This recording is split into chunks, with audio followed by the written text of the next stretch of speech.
Hello everyone and welcome back to the second part of the Rahu and Ketu video.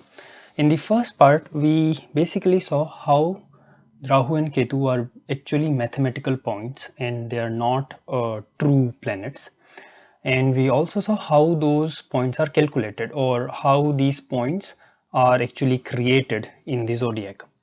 In this video we will see how Rahu and Ketu, these points, or let's just call them these planets, how do they move? How do they move forward? Because the motion or the movement of Rahu and Ketu is very different than any other planet's motion. All other planets, they all revolve in an elliptical order. So like you can see here in this diagram, I am showing here Earth rotation around Sun as a plane, which is this orange plane, and you can see Earth rotates in a elliptical order. It is like an ellipse like this, and all other planets have the same orbital motion. What I mean by this is that the revolution happens in ellipse. So let's see. Here is the plane or surface of Earth and Sun rotation, the orange color, and this blue color line is Moon rotating around Earth. So when moon goes upward, then it goes down, it crosses this plane and cuts across and goes downwards. So this point, as we know, is called as Ketu, or the south node, because moon is going down. And while its upward journey, when the moon crosses this plane again, we call this point as Rahu.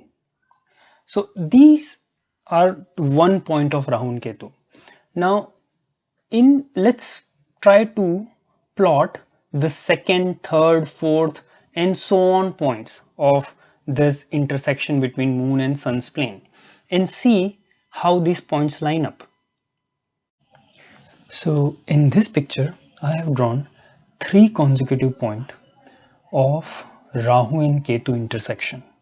So if you see, in the first round, when the moon completes one rotation around Earth, this point becomes the point of Ketu and this becomes the Rahu point.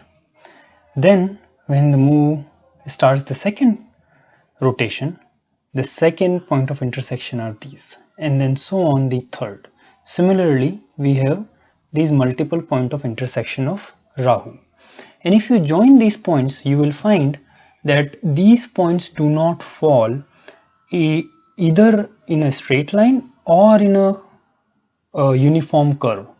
They instead are actually haphazard, a little bit random points of intersection.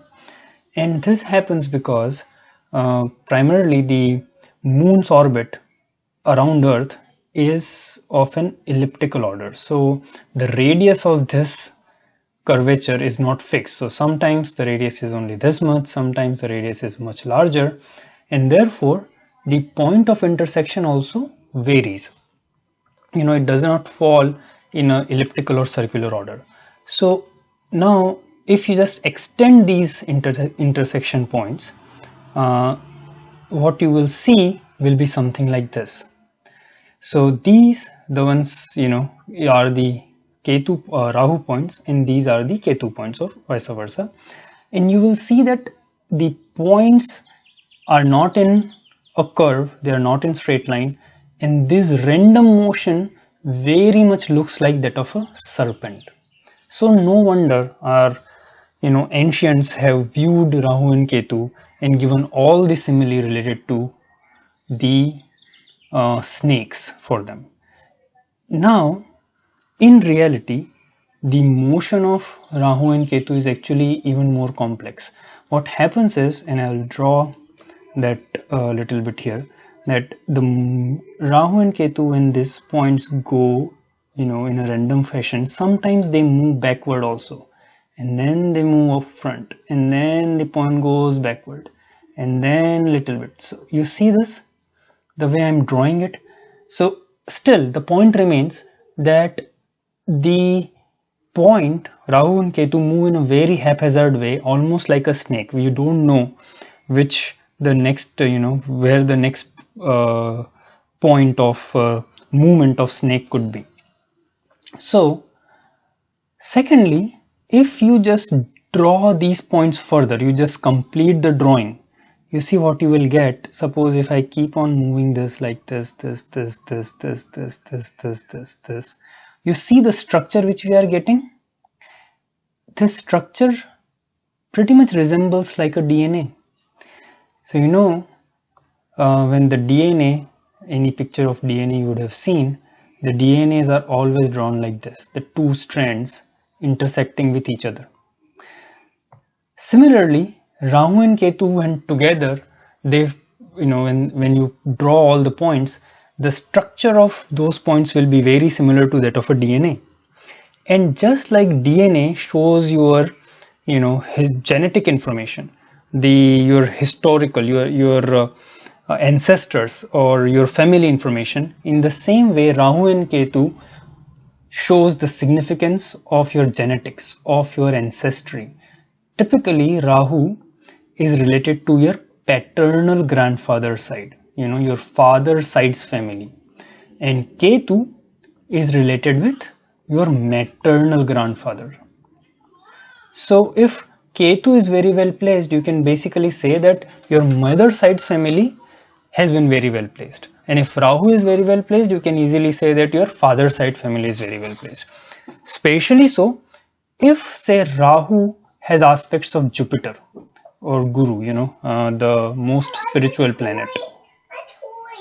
If that happens, then more often than not, you can see that your paternal grandfather would be a very religious and a spiritual person.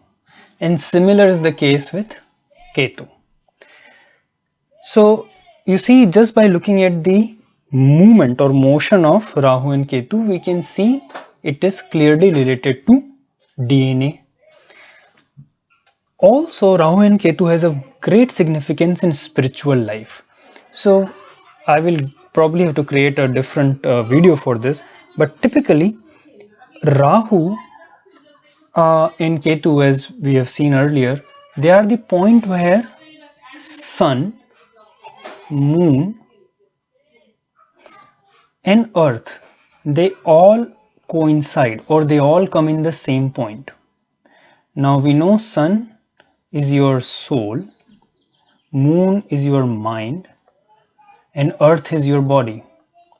So these are the points when Rahu and Ketu are well placed, can bring your soul, mind and body in equilibrium, which is very, very important for higher spiritual progress.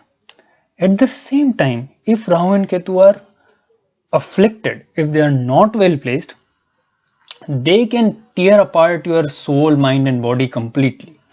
You know, people you indulge in all sorts of sensual pleasures, excessive drinking, drug addicts, sexual behavior, they all can have commonly, you can find highly afflicted Rahu and Ketu, because in some ways, those guys are also seeking to go beyond the normal physical boundaries we have.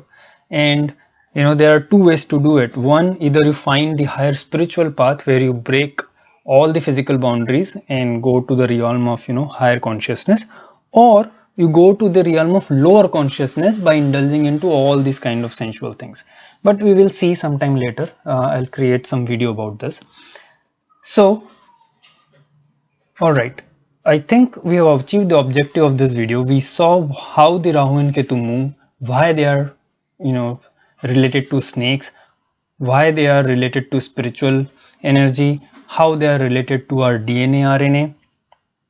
In coming videos, I will try and give a perspective of how each planet will behave when they are associated in some way with Rahu and Ketu, and how these two energies, we will try to differentiate the energies of Rahu and Ketu and what makes them different also. That can also be understood if we understand this movement of Rahu and Ketu well. So friends, if you like this video, please hit the subscribe button and please put in your comments, questions. I would love to hear them. Until then, have a great time. Bye bye.